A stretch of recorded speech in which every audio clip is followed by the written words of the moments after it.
Ari Goldman is a professor of journalism at Columbia University. He was a reporter for the New York Times for close to 2 decades. My beat was religion, and I would often do stories about Crown Heights and about the Rebbe.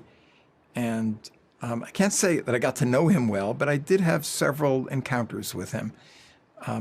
At that time in his life, he wasn't doing one-on-one interviews, what Lubavitch called yichidus. I couldn't get, an interview with him one-on-one, but we had encounters on a Sunday. He would just open his doors and let people in not by the hundreds, but by the thousands.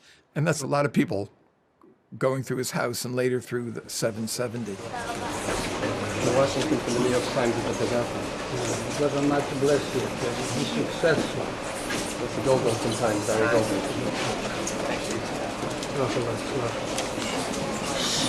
Mr. Goldman. If you edit new work for the good of Jews, I'll be very happy. Okay, and I've got. He was a very worldly man and cared a lot about the state of people in different parts of the world. And when I would see him, he would sort of comment on the New York Times and on my articles. And there was one article where I wrote about Judeo-Christian values. And I got a call from Rabbi Krinsky, who was the Rebbe's secretary, who said, the Rebbe asked me to call you to clarify something. He said, why do you only write about Jews and Christians? It's really Judeo-Christian Muslim values. But he had that kind of view that he was a leader of the Jewish community, but I think he saw that he had a message for the world and for, beliefs beyond Judaism. Once Ruby Washington, a fellow journalist from the New York Times, the photographer, came with me. She was an African-American woman who was taking photos of the Rebbe. And as I was talking to him, again, not in his office, but we were talking as he was getting into the car.